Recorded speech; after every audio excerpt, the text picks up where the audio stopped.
Important है। और ये एक ऐसी सेक्शन है 34 कि आपका और जो अभी विद्वान न्यायाधीशगण है और जो अधिवक्तागण है उनका पूरा जीवन चला जाता है और इसकी व्याख्या होते रहती नित्य नई व्याख्या होती है, जिसमें जितनी भी बातें हैं वो अपराध के लायबिलिटी से संबंधित है। अब हम यहाँ से ये नया चैप्टर ये भी पढ़ने वाले हैं सेक्शन 34 में कि ये अपराध की बात नहीं करती, ये दंड के अधिरोपण की बात करती है कि दंड दिया जाना है तो किसको कितना दिया जाना है। एक बात। दूसरी बात, ये धारा इस बात की भी व्याख्या करती है और इस धारा से अब आने वाली धारा है इस बात की व्याख्या की जाती है कि एक से अधिक व्यक्ति अगर किसी अपराध को करते हैं उन्हें दंड कैसा देना। अगर कोई अपराध एक से अधिक व्यक्ति द्वारा किए जा रहा है, एक से अधिक मतलब 2, 3, 4, 10, 20 जितने भी हो, अधिक की कोई लिमिट नहीं है, तो उन्हें दंड देना कैसे है। किस व्यक्ति ने कौन सा काम किया तब उसे कौन सा दंड देना है, कि क्या एक ही दंड सभी व्यक्तियों को देना है, ये धारा इसकी विवेचन करती है। इसलिए इसको बोलते हैं सामान्य आशय, हिंदी में इसको बोलते हैं सामान्य आशय। एक क्वेश्चन ये हो गया सामान्य आशय की धारा कौन सी है, तो 34। और अंग्रेजी में इसको कॉमन इंटेंशन, कॉमन इंटेंशन की सेक्शन कौन सी है, तो 34। तो ये याद रखेगा। अब पहले इस धारा को पढ़ लें कि एक्ट क्या कहता है, उसके बाद अपन इसकी विवेचना देखेंगे। क्या लिखा है कि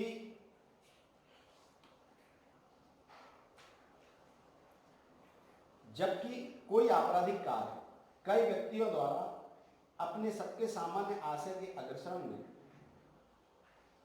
किया जाता है, तब ऐसे व्यक्तियों में से हर एक व्यक्ति उस कार्य के लिए उसी प्रकार दायित्व के अधीन होगा मानो वह कार्य अकेले उसी ने किया। इसका मतलब यह है, आप इसमें देखिएगा कि कहीं यह नहीं लिखा है कि यह धारा कितना दंड देगी, कि किसी ने यह किया तो इसको 6 महीने का दंड, 5 महीने का, 1 साल, 10 साल, ऐसा कुछ नहीं लिखा। बल्कि यह लिखा है कि अगर एक से अधिक व्यक्ति हुए तो फिर वो कोई अपराध करते हैं और उनका सामान्य आशय है, तो उनमें से हर एक व्यक्ति उस अपराध के लिए उसी प्रकार दायित्व के अधीन होगा मानो उसने अकेले वो अपराध किया। तो पहले इसकी थोड़ी आप मार्किंग कर लो, इंपॉर्टेंट है एक बात। तो सबसे पहले तो आप देखिए, जबकि कोई आपराधिक कार्य, तो पहले आपराधिक कार्य मानिए, आपराधिक कार्य को ब्रैकेट लगा लीजिए। ये कंटेंट्स इसके बहुत इंपॉर्टेंट है, ठीक है। तो पहला इंपॉर्टेंट क्या हुआ, आपराधिक कार्य, यानी एक एक्ट होना जरूरी। अब अगर हम ये देखें तो जैसे मैंने ये आवश्यक तत्व आपसे लिखे हैं, तो इसमें नंबर 2 पे लिखा कि कोई एक्ट जरूरी है। कौन सा एक्ट, कार्य होना जरूरी है। वो कार्य कैसा होना जरूरी, आपराधिक कार्य, ठीक है।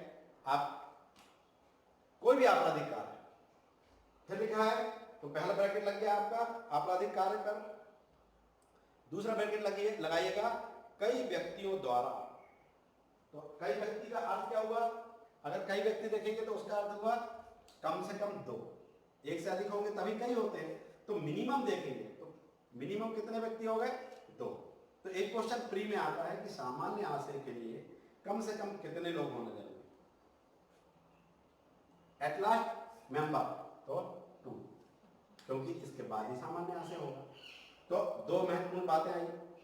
तो जब कोई आपराधिक कार्य कई व्यक्तियों द्वारा अपने सबके सामान्य आशय के अग्रसर में, अब अपने सबके को अंडरलाइन कर लीजिए और सामान्य आशय को अग्रसर, सामान्य आशय को अग्रसर, उसको ब्रैकेट लगा लीजिए, सामान्य आशय को अग्रसर। तो अब सामान्य आशय को अग्रसर करने में किया जाता है। अब सामान्य आशय का क्या हो गया, सामान्य आशय का अर्थ क्या हुआ, हम ये लिखेंगे दिमागों का पूर्व मिलन। यानी अगर हम सामान्य आशय को समझे तो सबसे पहले ये जानना जरूरी होता है कि जो 2 व्यक्ति, जो मिनिमम 2 पर्सन हैं, उनका दिमाग का मिलन, यानी पहले से उनके दिमाग में प्लान बन गया, या पहले से उनके दिमाग में ये एक दूसरे को बता दिया, या उनने एक दूसरे के मूवमेंट से कह दिया कि हमको ये कार्य करना है। अब यहाँ थोड़ा इसको समझने के लिए ये बहुत जरूरी है कि ये दिमागों का मिलन बहुत पहले हो सकता है, घटना के तत्क्षण हो सकता है, at the moment of incident हो, ये भी हो सकता है, बिल्कुल तत्काल क्षण में भी हो। कोई जरूरी नहीं कि बोलकर हो, इम्प्लाइडली विवक्षित तौर पर हो। कई बार हम जब कुछ करते तो हमारे आंखों के इशारे से हम तय कर लेते कि हमको क्या करना। तो दो व्यक्तियों ने आंखों के इशारे से इम्प्लाइडली अगर उस एक्ट को क्रियान्वयन किया है तो फिर वो सामान्य आशय का गठन हो गया। और अब जब सामान्य आशय का गठन हुआ तो फिर उसमें से हर एक व्यक्ति को ऐसे दंडित किया जाएगा मानो उसने वो अपराध कारित किया है। अब पूर्व नियोजित, पूर्व दिमागों का पूर्व मिलन, ठीक है, दिमागों का पूर्व मिलन। तो दिमागों का पूर्व मिलन के लिए मैंने आपको बता चुका हूं कि पहले बातचीत हो जाए, तत्क्षण बातचीत हो जाए, तत्क्षण मूवमेंट में हो जाए। तो ये भी हम यहां से पूरे वही अपराध पढ़ने वाले हैं, हम वही पूरे लायबिलिटी पढ़ने वाले हैं कि अगर एक से अधिक व्यक्ति कोई अपराध करते हैं तो हर एक व्यक्ति को कितना दंड मिलेगा। तो ये सामान्य आशय में आपने देख लिया कि हर एक व्यक्ति को उतना दंड मिलेगा जो एक्ट किया गया माना जाएगा कि उसने अकेले किया। तो इसके जरूरी तत्व क्या है? कम से कम 2 व्यक्ति होना जरूरी, कोई आपराधिक कार्य होना जरूरी।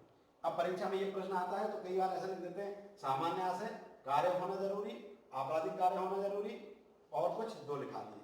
तो आपका उत्तर क्या आएगा? आपराधिक कार्य होना जरूरी, क्योंकि हम अपराध से संबंध पढ़ो। अब आया कि उपस्थिति जरूरी। पहले उपस्थिति जरूरी को हम देखते हैं, पहले इसको देखते हैं। दिमागों का पूर्व मिलन, ये आपको बता दिया है, ये सबसे जरूरी आवश्यकता है। अगर दिमागों का पूर्व मिलन नहीं है,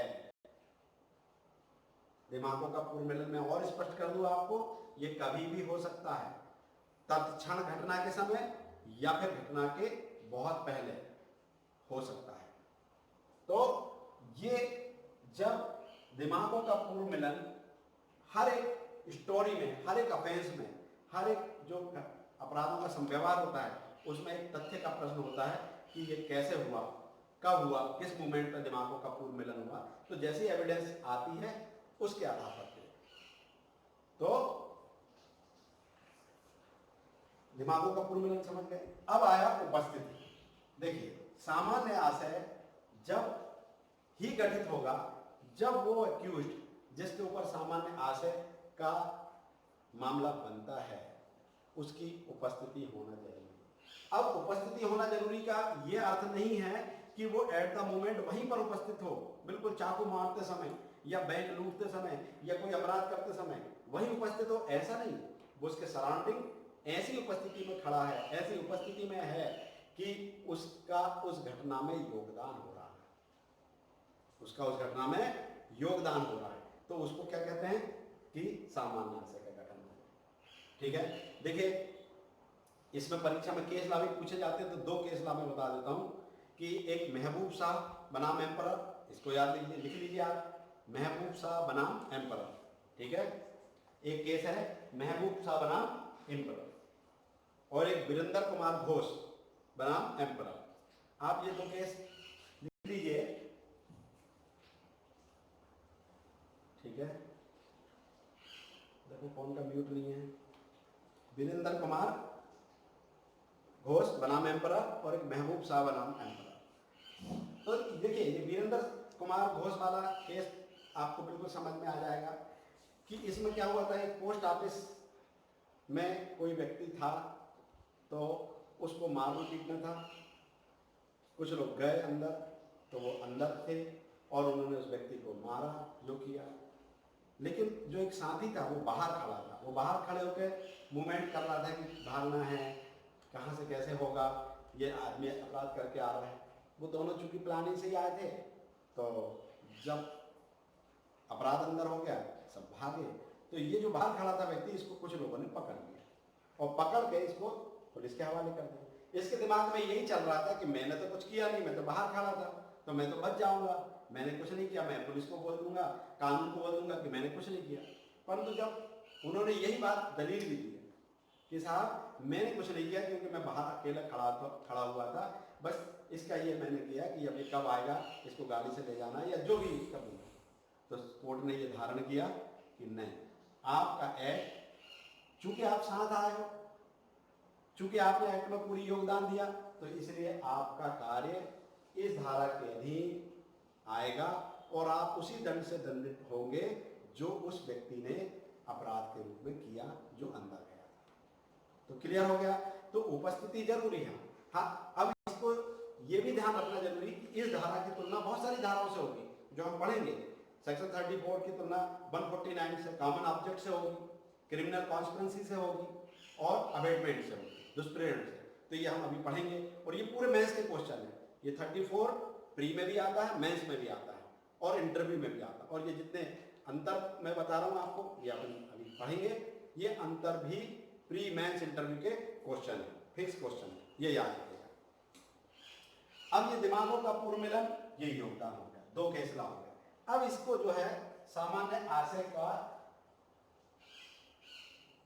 जब हम इस धारा को देखते हैं तो आप देखिएगा कि ये कोई अलग से नया अपराध का सृजन नहीं कर रही है।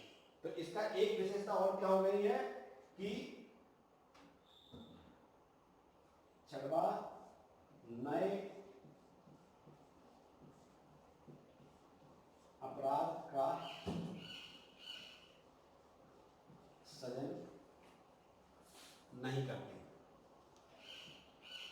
ये नए अपराध का सृजन नहीं करती ये विधि, ये धारा सिर्फ ये दायित्व की बात करती है, कितना दंड देना है। तो अब जब दायित्व की बात करती है तो इसको हम, इस धारा को हम बोलते हैं रचनात्मक दायित्व का सिद्धांत।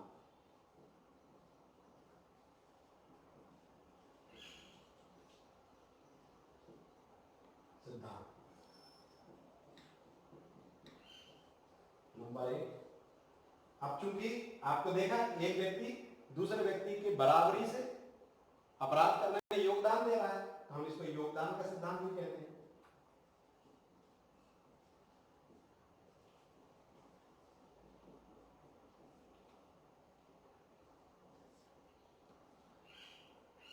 अब दो व्यक्ति एक अपराध को मिलकर कर रहे हैं, भले ही उनका पार्ट थोड़ा हो, भले ही उनका पार्ट कम ज्यादा हो, परंतु दिमागों का पूर्व मिलन हो गया तो शामिल होकर कर रहे हैं, तो इसको हम संयुक्त दायित्व का सिद्धांत कहते हैं।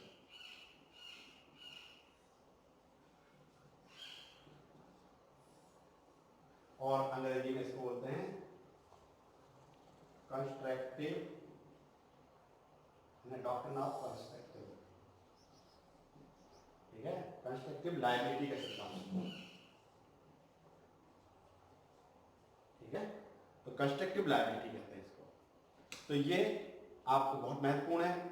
अब देखिए क्या होता है, जनरली ये होता है कि पुलिस जब 302, 304 या ऐसे मामले जो बहुत गंभीर वाले मामले, इनमें जब मामला न्यायालय के समक्ष पेश करती है तो बिल्कुल पुलिस हर एक केस में 302 लगा देती है, /34, 302, आप जैसे दो मुलजिम हुए 302 /34।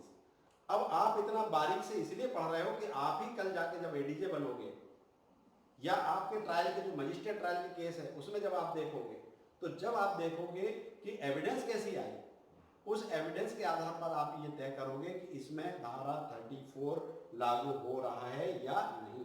तो उसमें कंटेंट्स आप ये देखोगे कि दिमाग का पूर्व मिलन है कि नहीं, एक्ट हुआ है इसलिए आपके पास चालान आ गया, दो व्यक्ति भी है, तो सबसे मेन चीज आपको देखोगे कि दिमागों का पूर्व मिलन हुआ है कि नहीं और हर एक व्यक्ति का उसमें योगदान है कि नहीं। अब योगदान कम ज्यादा हो सकता है, लेकिन यदि दिमागों का पूर्व मिलन है तो हर एक व्यक्ति उसी अपराध से दंडित होगा। इसका एक और नाम होता है, इसको साक्ष्य का नियम कहते हैं। ये धारा को क्या कहते हैं, ये साक्ष्य का नियम है।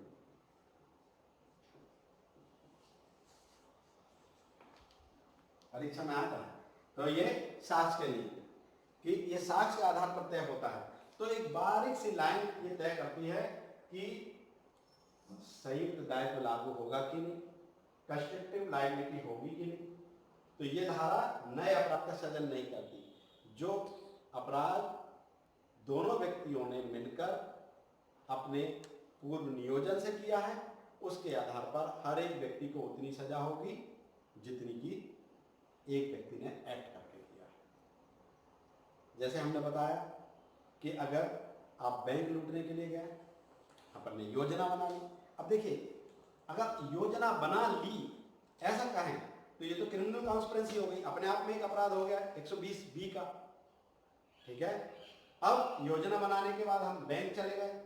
तो अगर हम समझ लीजिए हम 4 लोग हैं, ये अभी 4 लोग हैं, 1 2 3 4, हम 4 लोगों ने एक योजना बनाई कि बैंक या कोई ऐसे स्थान को लूटपाट करना है।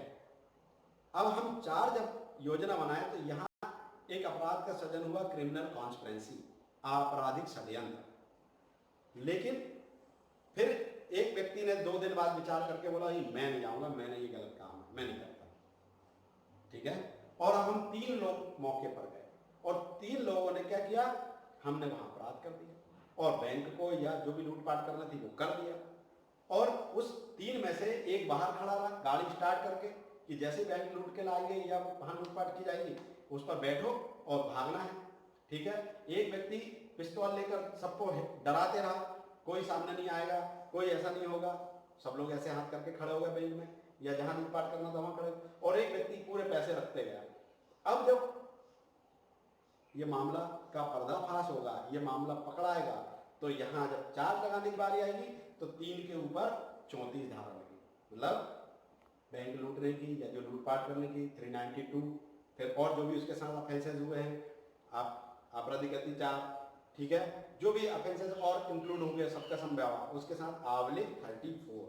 लेकिन वो जो एक चला गया था जिसने मना कर दिया, परंतु उस दिन तो उसने हाँ कहा था, तो उसने जो हाँ कहा था उसका अपराध तो उसी दिन घटित हो गया था, वो 120B के लिए दंडित किया जाएगा और हम इसके लिए। और यदि ये भी प्रमाणित किया जाए कि उस व्यक्ति ने ये जान लिया था कि ये बहुत बड़ा अपराध करने वाले हैं और उसने पुलिस को सूचना नहीं दी, तो अपराध होने की परिकल्पना को छिपाने के लिए भी उसके ऊपर आरोप लगाया जाएगा। तो इस प्रकार ये धारा 34 बहुत महत्वपूर्ण है, ये जीवन भर इसमें चलते रहता है। जब हमारे सामने एविडेंस आती है, जब हम न्यायाधीश बन जाते हैं, तो हाँ इसकी बारीक लाइन निकालना कई बार बहुत कठिन हो जाता है। जैसे हम उदाहरण दें, जब डिफेंस, अब ये परीक्षा के लिए जरूरी नहीं है, मैं आपको कोर्ट की प्रैक्टिस के लिए बता रहा हूँ कि जब डिफेंस लॉयर आते हैं और जब क्रॉस एग्जामिनेशन करते हैं, तो उस क्रॉस एग्जामिनेशन में वो बहुत कुशलतापूर्वक क्रॉस करते हुए इसको कॉमन इंटेंशन को तोड़ देते हैं। जैसे अभी मैंने आपको बताया कि हम 3 लोग मिलकर गए लूटपाट करने, तो जब हम 3 एक साथ गए लूटपाट करने, तो ये दिमागों का पूर्व मिलन होने का पर्याप्त एविडेंस है। और अगर उन्होंने किसी विटनेस से एक कहलवा दिया कि सब अलग अलग आए थे, एक अचानक घटना देखते हुए एक एक करते गए, तो ये दिमागों का पूर्व मिलन तोड़ दिया उन्होंने। तो ऐसे एविडेंस में इस बात को लाया जाता है कि दिमागों का पूर्व मिलन का गठन नहीं हुआ तो फिर कॉमन इंटेंशन नहीं होगा। एक बात और याद रखिएगा कि धारा सामान्य आशय की है, कॉमन इंटेंशन है, समान आशय नहीं है, सेम इंटेंशन नहीं है, ठीक है। तो इसकी विशेषता याद रखिए, कम से कम 2 व्यक्ति होना जरूरी है, एक्ट होना जरूरी है, उसकी उपस्थिति होना जरूरी है, दिमागों का पूर्व मिलन होना जरूरी है, उसका योगदान होना जरूरी है। ये कोई नए अपराध का सृजन नहीं करती है, ये सिर्फ दंड के दायित्व का अधिरोपण करती है। मतलब ये बताती है कि अगर कोई अपराध 2 से अधिक व्यक्तियों ने किया है तो कौन को कितना दंड मिलेगा। चूंकि सामान्य आशा है, दिमागों का पूर्व मिलन हो गया तो सबको एक सा दंड दिया जाए। 302 तो सबको 302, भले एक व्यक्ति बाहर खड़ा था और बाकी लोग मान रहे थे, ठीक है। तो ये याद